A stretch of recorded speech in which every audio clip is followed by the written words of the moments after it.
Hello friends, welcome to Saraswati classes.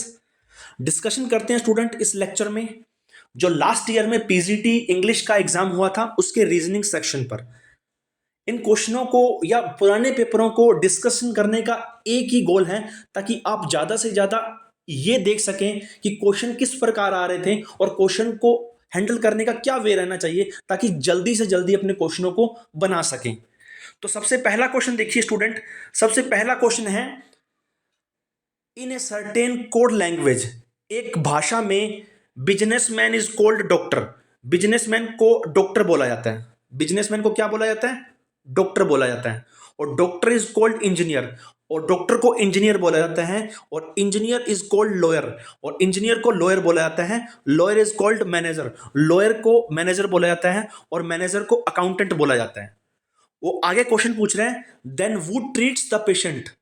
Patient को कौन treat करता है या पेशेंट की कौन उसका इलाज करता है? और अपने को पता है कि पेशेंट का जो इलाज करता है वो डॉक्टर करता है।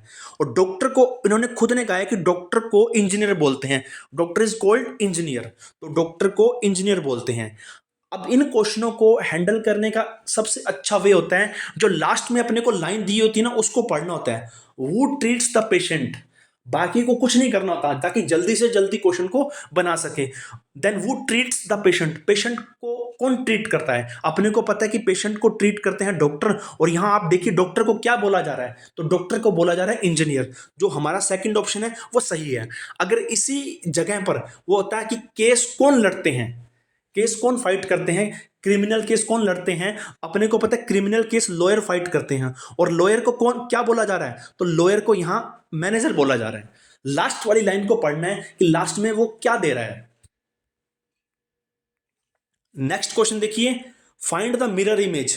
यानी अपने पास एक वॉच दे रखी है, इसकी मिरर इमेज फाइंड करनी है। यदि आपने मेरा मिरर वाला लेक्चर पढ़ा होगा तो मैंने आपको एक चीज, सिंपल सी चीज बताई थी कि जो मिरर से दूर होता है उसका डायग्राम मिरर के भी दूर बनता है। यानी अगर मैं ये बात करूं, एक छोटा सा इमेज लूं, अगर मैं यहां एक चीज बना रहा हूं, यहां एक ए और बी लिख रहा हूं ऐसे करके, इस प्रकार का डायग्राम है, तो मिरर इमेज में जो ए है वो भी इस तरफ बनेगा, यानी मिरर इमेज से दूर बनेगा। आप ए भी मत देखिए, ए उल्टा बनेगा सीधा बनेगा ये मत देखिए, बस ये चीज देखिए। पहली बात तो ये नोटिस करनी होती है कि ये मिरर ये रहा हमारा, और मिरर में ए दूर है, तो मिरर में जो इमेज बनेगी वहां भी ए दूर होगा। और यही रूल यहीं लागू कर दीजिए। अब देखिए यहाँ जो हावर वाली सुई है यानी घंटे वाली सुई है वो मिरर इमेज से दूर है। अगर मैं यहाँ मिरर इमेज में इसका इमेज बनाता हूं तो यहां 12 होंगे और यहां 6 होंगे। अगर 6 पर तो ये बिल्कुल सुई इस प्रकार रहेगी, और ये जो हावर्स की सुई है, घंटे की सुई है, ये इमेज से दूर है, तो इधर भी ये इमेज से दूर बनेगी यानी इस तरफ बनेगी। तो देख लीजिए कि जो घंटे की सुई है वो किस तरफ बन रही है, और जो मिनट की सुई है वो बिल्कुल 6 पर रहेगी। तो देखिए पहले मिनट की सुई 6 पर कहां पे है, कहीं पर भी नहीं है, एक ओनली फोर्थ ऑप्शन में है। और जो मिनट की सुई है, घंटे की सुई है, वो बिल्कुल ऑपोजिट डायरेक्शन में बन रही है, मिरर से दूर बन रही है। तो यानी बहुत इजी क्वेश्चन था ये। आप देखोगे बहुत इजी इजी क्वेश्चन पीजीटी में पुट किए गए हैं, टीजीटी में पुट किए हैं, बस आपको ज्यादा से ज्यादा क्वेश्चन लगाने हैं। नेक्स्ट क्वेश्चन देखते हैं। नेक्स्ट क्वेश्चन देखिए, इन ए सर्टेन कोड लैंग्वेज। एक भाषा में इंस्ट्रक्शन को इस प्रकार लिखा जाता है, then what is the code of ingredient. Ingredient को क्या लिखा जाता है, यानी इंस्ट्रक्शन को तो वो इस भाषा में, एक भाषा में इस प्रकार बना रहा है। अब इंस्ट्रक्शन और इसको देखिए किस प्रकार बनाया है। आप देखेंगे कि एक सेकंड में आप तुरंत पहचान लेंगे कि इसने क्या चेंज किया है। तो यहां से अगर मैं देखता हूं, यहां से देखिए यू आर, आर के बाद टी, टी के बाद एस, एस के बाद एन, एन के बाद आई आ रहा है। अगर मैं यहां से इसको स्प्लिट करता हूं, तोड़ता हूं, तो देखिए यहां से ये उल्टा चल पड़ा। यू, यू के बाद आर, आर के बाद टी, टी के बाद एस, एस के बाद एन, एन के बाद आई। यहां से इसने बीच में से तोड़ दिया, स्प्लिट कर दिया, आधा तोड़ दिया, तो यहां से ये उल्टा चल पड़ा। और फिर देखिए उसके बाद आई के बाद देखिए क्या है, एस, एस के बाद एन, एन के बाद ओ, ओ के बाद आई, आई टी के बाद सी। तो यहां से ये फिर उल्टा चल पड़ा, यहां से तोड़ा था ना, यहां से फिर ये उल्टा चल पड़ा। यानी एक बार तो आगे से उल्टा चला है और एक बार पीछे से उल्टा चला है। उसी प्रकार इंग्रेडिएंट को तोड़ता हूं तो यहां से देखिए सब में ई से स्टार्ट हो रहा है। सब में कहां से स्टार्ट हो रहा है, ई से। तो ई से स्टार्ट कर दीजिए, ई ये रहा हमारे पास। ई से तोड़ता हूं तो पहले ई आएगा, ई के बाद आर आएगा, आर के बाद जी आएगा, जी के बाद एन आएगा, एन के बाद आई आएगा। उसके बाद ये इसको पीछे से तोड़ना है, पीछे से उल्टा चलना है। आई के बाद क्या आएगा, टी, टी के बाद एन, एन के बाद ई, ई के बाद आई, आई के बाद डी। यानी एक ही ऑप्शन में ये मिलेगा आपको, फोर्थ ऑप्शन में, और कहीं नहीं मिलेगा आपको। नेक्स्ट देखते हैं अपने नेक्स्ट क्वेश्चन देखिए, विच of the following Venn diagram, यानी कौन सा वेन डायग्राम बेस्ट रिप्रेजेंट करता है रिलेशन किसमें, एक तो फ्रेंच और एक हिंदी और एक लैंग्वेज। यानी एक तरफ तो लैंग्वेज दे रखी है और एक तरफ दो सब लैंग्वेज दे रखी है।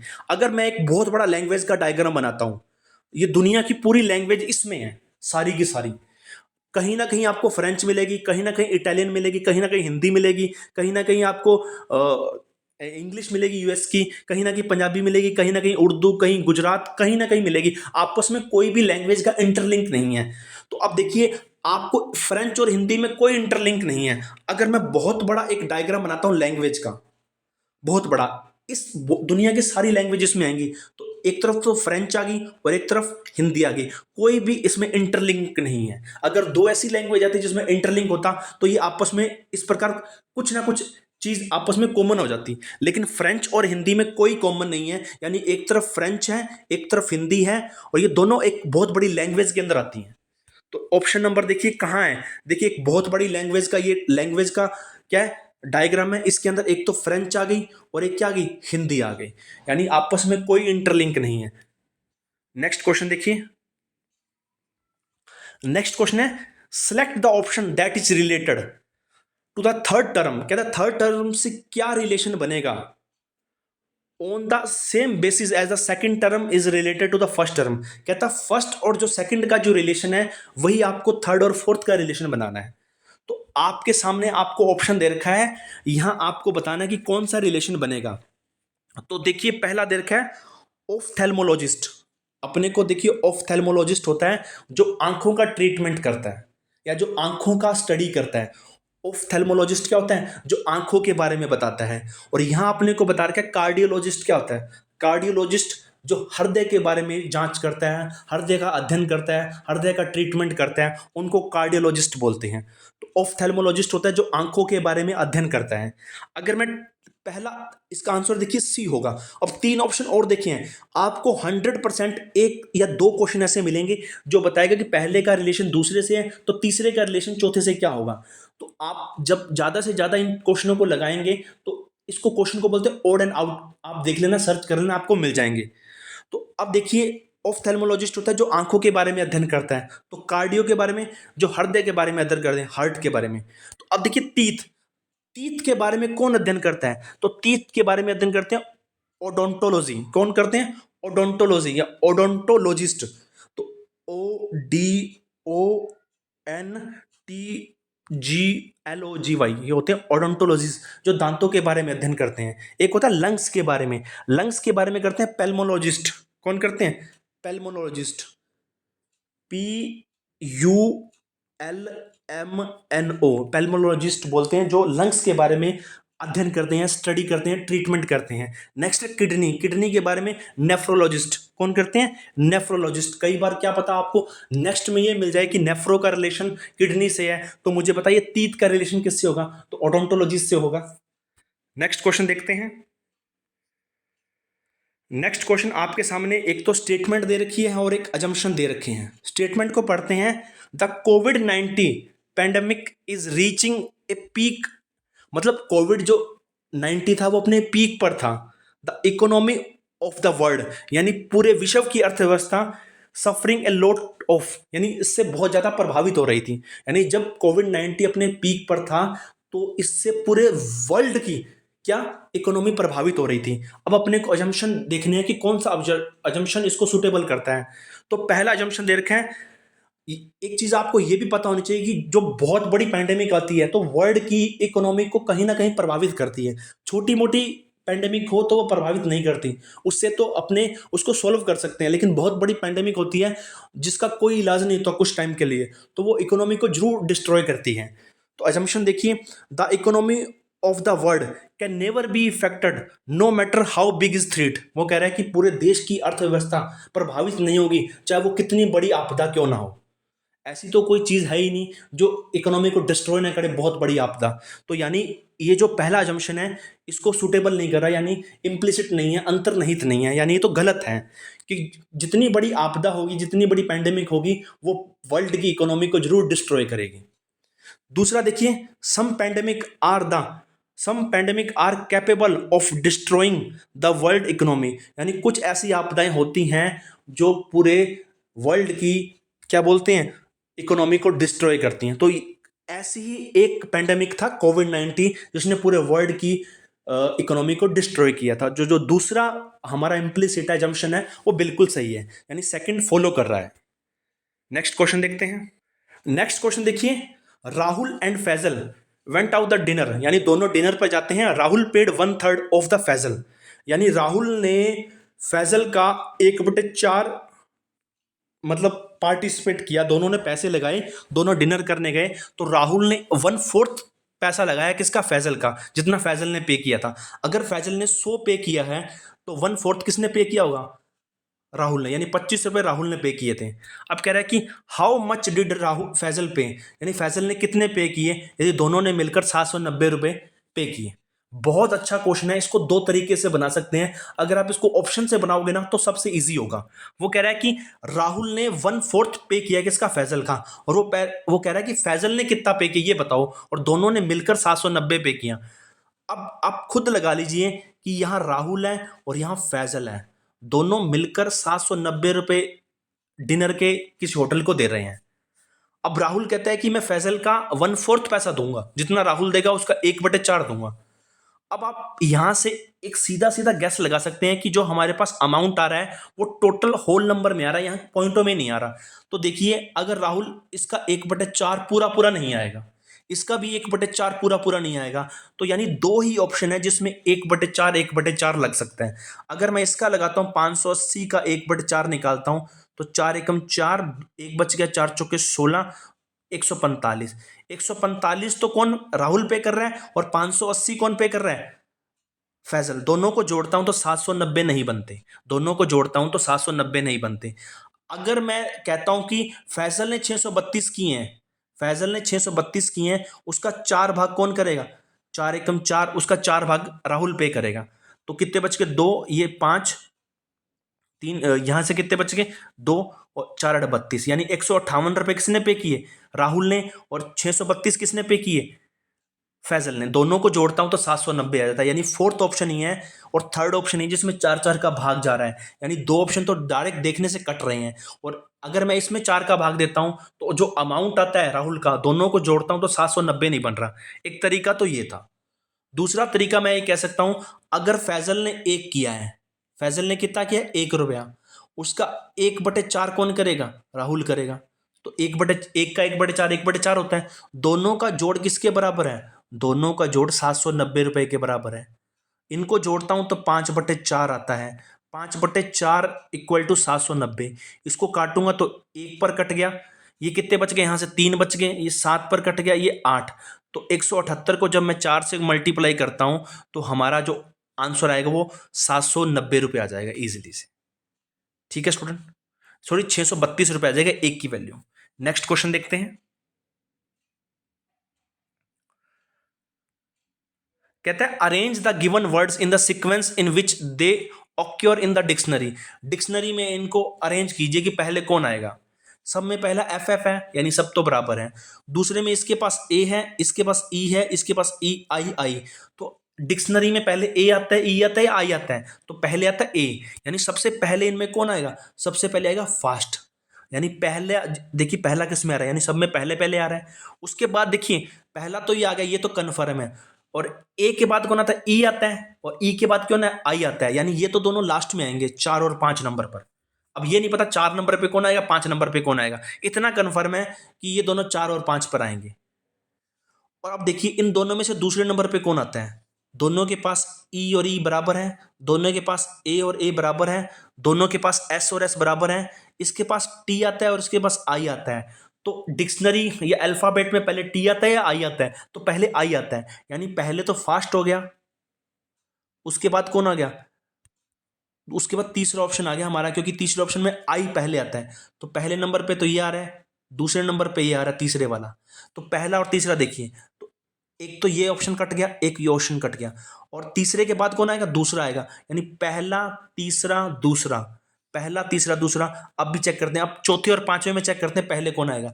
दोनों के पास एफ है, दोनों के पास आई बराबर है, इसके पास एस आ रहा है, इसके बाद एन आ रहा है, तो एन पहले आता है या एस पहले आता है? तो एन पहले आ रहा है, यानी पहले 1 3 2 5 4, जो कि हमारा ऑप्शन नंबर 4 बिल्कुल सही है। अब देखिए हमारे पास एक तरफ तो स्टेटमेंट दे रखी है और एक तरफ क्या दे रखा है? कंक्लूजन दे रखा है। स्टेटमेंट देखिए क्या कह रहे हैं, the company X has decided to increase the price of car by 10%, यानी कंपनी एक्स है, उसने डिसाइड किया कि हम कारों में 10% की बढ़ोतरी करेंगे। एक कंपनी है कार की, उसने डिसाइड किया कि एक नोटिफिकेशन जारी कर दिया कि हम 10% कारों के वैल्यू में बढ़ा देंगे, यानी जितनी उसकी वैल्यू थी प्राइस, उसको 10% और इंक्रीज कर देंगे। अब स्टेटमेंट चेक कीजिए, कंक्लूजन तो स्टेटमेंट चेक कर लिया, अब कंक्लूजन चेक करते हैं।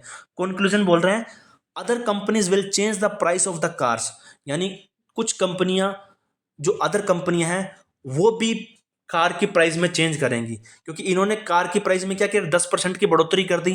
जो अदर कंपनी है वो कह रही है कि हम भी चेंज करेंगी। नेक्स्ट कंक्लूजन देखते हैं, अदर कंपनियां कह रही हैं कि हम प्राइस में चेंज नहीं करेंगी। एक तरफ तो अदर कंपनियां कह रही हैं कि प्राइस में चेंज करेंगी, अब दूसरा जो कंक्लूजन है वो कह रहे हैं कि हम चेंज नहीं करेंगी। एक तो कह रहा है चेंज करेंगी, एक कह रहा है कि चेंज नहीं करेंगी, यानी इससे एक कंक्लूजन तो निकलता है, या तो फर्स्ट फॉलो होगा या सेकंड फॉलो होगा। या तो अगर फर्स्ट फॉलो हो गया तो दूसरा फॉलो नहीं होगा, अगर दूसरा फॉलो हो गया तो फर्स्ट फॉलो नहीं होगा, यानी कंक्लूजन एक ही सही है, या तो 1 या 2। तो ऑप्शन देखिए आइदर 1 और 2 फॉलोज। नेक्स्ट क्वेश्चन देखते हैं। नेक्स्ट क्वेश्चन देखिए, कहता है find the maximum number of the triangle in the given figure. कहता है कौन सी फिगर में जो ट्राइंगल है, मतलब फिगर में कितने ट्राइंगल हैं, तो अपने इनको काउंट करें। यानी एक तो ये हो गया, 2 3 4 5 6, 6 ट्राइंगल तो यहां हो गए। 6 के बाद और मैं काउंट करता हूं, देखिए 6 के बाद एक तो ये हो गया 7, 7 के बाद एक ये हो गया 8, 8 के बाद एक हो गया 9, 9 के बाद एक हो गया 10, 10 तो ये हो गई। उसके बाद देखिए हमारे पास और हो रहे हैं, तो देखिए एक तो ये हो गया 11, 11 के बाद एक ये हो गया 12, यानी टोटल इस शेप में कितने ट्राइंगल हैं? 12 ट्राइंगल हैं। ऑप्शन नंबर देखिए थर्ड बिल्कुल सही है। नेक्स्ट देखिए, अब कह रहा है out of the given option, कहता है निम्न में से कौन सा ऑप्शन अलग है, तीन सेम है। तो अपने देखिए तीन देखते हैं सेम कैसे हैं और चौथा अलग कैसे है। तो देखिए उत्तर प्रदेश का लिंक है लखनऊ से, झारखंड का रांची से, हरियाणा का गुड़गांव से और बिहार का पटना से। अगर मैं पहला ऑप्शन देखता हूं, तो जो उत्तर प्रदेश की जो कैपिटल है वो है लखनऊ, बिल्कुल सही है। झारखंड की जो कैपिटल है वो रांची, बिल्कुल सही है। बिहार की जो कैपिटल है वो पटना, बिल्कुल सही है। लेकिन हरियाणा की जो कैपिटल है वो चंडीगढ़ है, गुड़गांव नहीं। तो इस कारण ये जो थर्ड ऑप्शन है वो गलत है। नेक्स्ट देखिए, कह रहा है कि out of the given option निम्न में से कौन सा ऑप्शन 3 आर सिमिलर, तीन सेम है इन सर्टेन मैनर, एक तरीके से तीन सेम है, और one option is not be the other, मतलब चौथा ऑप्शन इनसे अलग है। तो बताइए क्यों अलग है। तो पहला वाटरमेलन, ऑरेंज, बनाना और पोमग्रेनेट यानी अनार, किस प्रकार इनसे अलग हैं। अगर आपने एक चीज नोटिस की होगी, तो जो वाटरमेलन इसमें भी सीड्स होते हैं, ऑरेंज में भी सीड्स होते हैं, और अनार में भी क्या होते हैं? सीड्स होते हैं। तीनों का जो प्लांट बनता है वो मिच्योर सीड से बनता है। अगर इनके प्लांट को अपने उगाना चाहें तो अपने को सीड्स की आवश्यकता होगी, लेकिन जो बनाना का प्लांट है उसमें सीड्स नहीं होते, और इनको मतलब मिच्योर करने के लिए अपने को एक छोटा बनाना का प्लांट लाना पड़ेगा, तो उसी से ये प्लांट बनेगा। इस कारण ये डिफरेंट है, या अपने कह सकते हैं इनमें सीड्स होते हैं, बनाना में सीड्स नहीं होते। नेक्स्ट देखिए, M is the mother of N, कह रहा है कि जो एम है वो एन की मदर है, यानी ये एम है वो, यानी एम है वो एन की मदर है। P is the mother of R, यानी पी, ये तो फादर, सॉरी देखिए, M is the father of N, M is the father of N, यानी एम एन का फादर है, यहां से फादर है। और P is the mother of R, P क्या है? पी मदर है किसकी? आर की। तो यहां से आर की मदर कौन आ गई, पी आ गई, ये मदर होगी। नेक्स्ट ऑप्शन देखिए, R is the sister of N N S. जो आर है वो किसकी सिस्टर है, यहां से देखिए, और यहां से अपने को पता चल रहा है कि R is the sister of N N S, N and S. Which of the following is definitely not true, इनमें से कौन सा कभी भी सत्य नहीं हो सकता। यहां से एक चीज तो अपने को पता चल गई कि एम है वो फादर है एन का, और पी है वो मदर है आर की, और जो आर है, R is the sister of and N and S, यानी ये सिस्टर है, यानी यहां से ये पता चल गया ये फीमेल है, बहन है किसकी, एन और एस की, यानी ये फीमेल है, यहां से फीमेल पता चल गया। यहां से एक चीज अपने को पता चल गई है, वो कौन सी है कि एम और जो एम और पी है ये आपस में हस्बैंड एंड वाइफ है, और एन और एस और आर तीनों भाई बहन है, और आर कन्फर्म बहन है। तो यहां से अगर मैं देखूं, there is sister of N is S, यानी एन और एस सिस्टर हो सकती है, यानी कन्फर्म नहीं था, इनका जेंडर कन्फर्म नहीं था, तो ये कन्फर्म था कि ये बहन भी हो सकती है और भाई भी हो सकते हैं, यानी कन्फर्म कन्फर्म नहीं कर सकते, पॉसिबिलिटी है, यानी ये सही हो सकते हैं। P is the mother of S, यानी पी किसकी है, आर की मदर है, और ये तीनों आपस में भाई बहन है, तो इसकी एस की भी मदर हो सकती है, हो सकती है। P is the wife of M, यानी पी और एम वाइफ और हस्बैंड है, बिल्कुल सही है। R is the son of M, वो कह रहे हैं कि आर क्या है, सन है किसका, एम का, लेकिन आर का तो यहां उन्होंने डिफाइन कर रखा है, आर इज द सिस्टर, यानी आर बहन है, तो सन कैसे हो सकता है, यानी ये डेफिनेटली कभी भी सही नहीं हो सकता। नेक्स्ट देखिए, वो कह रहा है कि विच of the diagram best shows the relationship among human beings, engineer and divorcee. तो देखिए, जितने अब डिवोर्स किन के बीच में होता है, ह्यूमंस के बीच में होता है, यानी ह्यूमंस का जो गोला बनेगा वो सबसे बड़ा बनेगा, ह्यूमंस का गोला क्या बनेगा, सबसे बड़ा बनेगा। इसके बीच में इंजीनियर बैठेंगे, और इसके बीच में क्या बैठेंगे, डिवोर्सी बैठेंगे। अब एक डायग्राम तो ये बन सकता है, ये क्या है, डिवोर्सी, और ये क्या है, इंजीनियर, और ये सारे क्या, ह्यूमंस हैं, ह्यूमंस में डिवोर्स होते हैं, ह्यूमंस से इंजीनियर बनते हैं।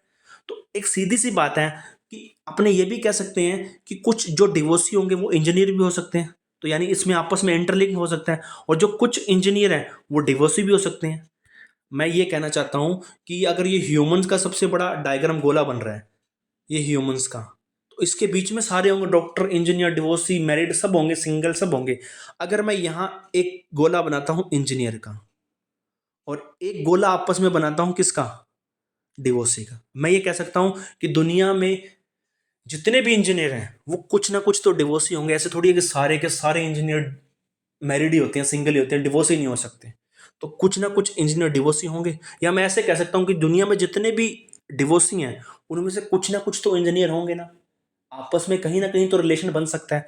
तो एक बहुत बड़ा डायग्राम होगा ह्यूमंस का, उसके बीच में आपस में इंटरलिंक होंगे, कौन, आपस में इंटरलिंक होंगे। ये देखिए, ये बहुत बड़ा ह्यूमंस का बन गया, और ये इंजीनियर का और ये डिवोर्सी का आपस में इंटरलिंक है। जो फोर्थ ऑप्शन है वो बिल्कुल सही है। नेक्स्ट देखिए, ये बहुत इजी क्वेश्चन है, इस प्रकार के क्वेश्चन आपको मिलते रहते हैं, 5 डायग्राम में होंगे, छठा पूछेगा कौन सा होगा। यहाँ देखिए, यहाँ आपके पास 5 शेप्स हैं, सारी शेप्स का मुंह ऊपर की ओर है, और इनमें देखिए एक शेप का मुंह नीचे की ओर आ गया। ये पांचों ऊपर थी, अब चारों ऊपर हैं और एक का नीचे है। अब कह रहे हैं कि 5 से 4 आ गई, 4 से 3 रह गई, 3 से 2 आ गई, 2 से 1 आ गई। अब सारी की सारी का जो फेस होगा वो नीचे होगा, यानी सीधी से कह रहा हूं, यहाँ पांचों का फेस ऊपर था, यहाँ एक का फेस ऊपर आया, नीचे आया, फिर 2 का नीचे आया, फिर 3 का नीचे आया, अब 4 का नीचे आया, अब किसका होगा, पांचों का नीचे होगा। तो देखिए, पांचों का फेस नीचे कौन से ऑप्शन में, ओनली फोर्थ ऑप्शन में है, तो फर्स्ट ऑप्शन हमारा बिल्कुल सही है। नेक्स्ट देखिए, अब कह रहा है कि select the pair that is related to the same basis on the pair given in the question. कहता है क्वेश्चन में कौन सा पेयर आपस में सेम है। यहां अपने पास 4 ऑप्शन दे रखे हैं, इन 4 ऑप्शन में कौन सा पेयर सेम है। अगर मैं बात करता हूं पहले की, ऑन्थोलॉजी, ऑर्थिनोलॉजी, क्या है ऑर्थिनोलॉजी, ऑर्थिनोलॉजी क्या होता है स्टूडेंट, एक जूलॉजी की ब्रांच होती है, किसकी ब्रांच होती है? जूलॉजी की। और जूलॉजी की जो ब्रांच है वो ओनली बर्ड्स के बारे में स्टडी करती है। ऑर्थिनोलॉजी, कौन सी? ऑर्थिनोलॉजी। कहता है इसी का एक इंटरलिंक और बनाइए जो ब्रांच सेम रिलेशन बनाती हो। अब पहला जो रिलेशन बना रखा है वो एनाटॉमी, कौन सा है? एनाटॉमी। और जो एनाटॉमी ब्रांच होती है वो शरीर के बारे में अध्ययन करती है, ना कि प्लांट्स के बारे में। तो पहला जो रिलेशन है वो गलत है। देखिए ओंकोलॉजी, ओंकोलॉजी तीत के बारे में अध्ययन कर रही है। अभी मैंने आपको बताया था जो तीत के बारे में अध्ययन करती है वो ओडोंटोलॉजी होती है, और जो ओंकोलॉजी होती है वो जो स्टडी करती है वो ट्यूमर्स के बारे में स्टडी करती है, जिसको बोलते हैं कैंसर की। जो कैंसर की ब्रांच होती है वो ओंकोलॉजी होती है। फोर्थ ब्रांच देखिए बॉटनी। और जो बॉटनी होती है, जो बॉटनी की ब्रांच है वो प्लांट्स के बारे में अध्ययन करती है, ना कि एनिमल्स के बारे में अध्ययन करती है। अब रह गई एक ही ब्रांच, पेलोनो पेलोन पेलोन्टोलॉजी। कौन सी? पेलोन्टोलॉजी, जो जीवाश्म के बारे में, फॉसिल के बारे में अध्ययन करती है। वो बिल्कुल सही है। नेक्स्ट देखिए, यहां से अपने को एक रीजनिंग का, तार्किक का क्वेश्चन है। ऐसे क्वेश्चन आपको देखने को मिलेंगे। कहता है वन हु सिलेक्ट फुटबॉल, जो फुटबॉल के लिए सिलेक्ट होता है वो cricket had to select cricket and vice versa. यानी जो फुटबॉल के लिए सिलेक्ट होगा उसको क्रिकेट खेलनी पड़ेगी, और जो क्रिकेट के लिए सिलेक्ट होगा उसको फुटबॉल खेलनी पड़ेगी। यानी दोनों में से एक गेम लेता है ना तो उसको दूसरा गेम जरूर मिलेगा। वन वो select cricket can not be select, यानी जो क्रिकेट के लिए सिलेक्ट होता है वो बास्केटबॉल के लिए सिलेक्ट नहीं होगा। अब मैं इस लाइन से एक बात समझ आ रही है कि जो फुटबॉल खेलेगा वो क्रिकेट खेलेगा, जो क्रिकेट खेलेगा वो फुटबॉल खेलेगा। यानी जो क्रिकेट खेलता है वो बास्केटबॉल कभी नहीं खेलेगा, जो फुटबॉल खेलता है वो बास्केटबॉल कभी नहीं खेलेगा। एक बात तो क्लियर होगी यहां से। दूसरी बात देखिए, वन वो सिलेक्ट बैडमिंटन और टेनिस कैन नॉट सिलेक्ट भी वॉलीबॉल। यानी जो बैडमिंटन और टेनिस खेलते हैं वो कभी भी वॉलीबॉल नहीं खेलेंगे। आगे देखिए, if a student select volleyball as one of the sports then the two sports can be. यहां से अपने को दिया था कि एक व्यक्ति को 3 खेल खिलाने हैं। वो कह रहा है कि अगर एक स्टूडेंट वॉलीबॉल खेलता है तो 2 और गेम बताइए वो कौन से लेगा। वॉलीबॉल उन्हीं को मिलेगा जो बैडमिंटन और टेनिस नहीं खेलते, यानी जो बैडमिंटन और टेनिस खेलेंगे वो वॉलीबॉल नहीं लेंगे। यानी एक गेम तो हमारे पास वॉलीबॉल आ गया कि वॉलीबॉल खिलाना है। अब बैडमिंटन और टेनिस तो खिला नहीं सकता, उसने खुद ने बोला कि जो बैडमिंटन और टेनिस खेलते हैं वॉलीबॉल नहीं खेलेंगे। तो बच क्या गया? बच गया फुटबॉल, क्रिकेट और बास्केटबॉल।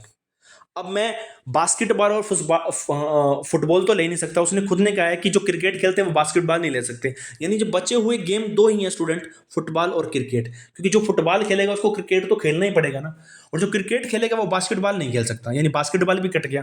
तो 2 गेम कौन से लगे? फुटबॉल और क्रिकेट। नेक्स्ट क्वेश्चन देखिए। नेक्स्ट देखिए, अपने पास एक स्क्वायर है, स्क्वायर के बीच में ट्राइंगल है। एक स्क्वायर है, स्क्वायर के बीच में क्या है? ट्राइंगल। अब इसको चेंज कर दिया गया, जो स्क्वायर था उसको ट्राइंगल के बीच में ला दिया गया। यानी जो शेप पहले अंदर थी, अंदर को बाहर कर दिया गया और बाहर वाली शेप को अंदर कर दिया गया, और जो बाहर वाली शेप थी उसको ब्लैक कर दिया गया। अब यहां अपने पास क्या है? पेंटागन। पेंटागन के बीच में क्या? सर्किल। अब बाहर वाली, अंदर वाली शेप को तो क्या लाएंगे? बाहर लाएंगे, और बाहर वाली शेप को क्या लाएंगे? अंदर लाएंगे, और अंदर वाली शेप को क्या करना है? ब्लैक करना है। यानी सर्किल के बीच में पेंटागन देखिए जो ब्लैक हो। ओनली पहला ही ऑप्शन है स्टूडेंट, बाकी कोई ऑप्शन नहीं है, देख लीजिए। नेक्स्ट क्वेश्चन देखते हैं। अब कहता है find the missing term in the following series. कहता है मिसिंग टर्म बतानी है, और ये क्वेश्चन बहुत अच्छा है। और ये अगर एक बार समझ आ गया तो समझ आ गया, नहीं तो पूरी की पूरी 2.5 घंटे ले लेगा आपसे, ये सीरीज नहीं बन पाएगी। कुछ ऐसी सीरीज होती हैं, अगर आप सीरीज नहीं बना पा रहे हैं 1 मिनट के बाद, अगर आपको सीरीज बनाने में 1 मिनट लग रहा है, 1 मिनट से ज़्यादा टाइम, तो सीरीज को छोड़ दीजिए। वो सीरीज का कोई वैल्यू नहीं है, वो आपके 4 क्वेश्चन और लेके जाएगी। तो देखिए 32, 32 के बाद क्या बना है? 64, 64 के बाद 16। इस प्रकार से क्वेश्चन बना रहा है। अगर देखिए मैं यहां देखिए 32, 32 के बाद क्या बन रहे हैं? 16, यानी उसका हाफ हो रहा है। क्या हो रहा है? हाफ। 32, 32 की वैल्यू क्या हो रहा है? हाफ। 64, 64 के बाद क्या होगा? 32, और 16, 16 के बाद क्या होगा? 8। यहाँ 32, 32 के बाद क्या होगा? 16, 8 के बाद क्या होंगे? 4। यानी पहली सीरीज थर्ड सीरीज की आधी हो रही है, यानी थर्ड जो व्यक्ति है वो पहले का आधा हो रहा है, और जो फोर्थ है वो दूसरे का आधा हो रहा है। तो यहां से एक रिलेशन बन रहा है, जो थर्ड है वो पहले का आधा हो रहा है, और फोर्थ है वो दूसरे का आधा हो रहा है। अगर मैं यहाँ 32 रखता हूं और इन दोनों को काट देता हूं तो ये रूल यहां भी लागू होगा।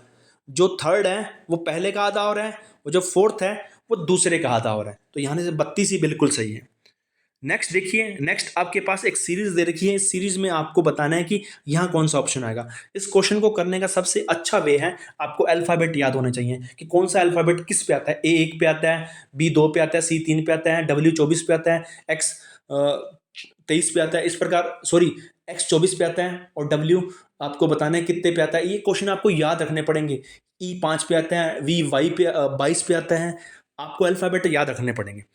अगर मैं पीछे से बनाना चालू करता हूं तो ए 1 पे आ रहा है, सी 3 पे आ रहा है, और ई 5 पे आ रहा है। यानी 1 3 5 दो दो का डिफरेंस आ रहा है। जी 7 पे आ रहा है, आई 9 पे आ रहा है, के 11 पे आ रहा है, और एम 13 पे आ रहा है, और यहां से ओ 15 पे आ रहा है, और क्यू 17 पे आ रहा है। अब 19 आएगा, 19 के बाद 21 आएगा, 21 के बाद क्या आएगा 23। 19 पे तो आता है स्टूडेंट, कौन आता है एस, और 21 पे आता है यू, और 23 पे आता है डब्ल्यू। तो देखिए SUW हमारा ऑप्शन नंबर सी है। धन्यवाद स्टूडेंट।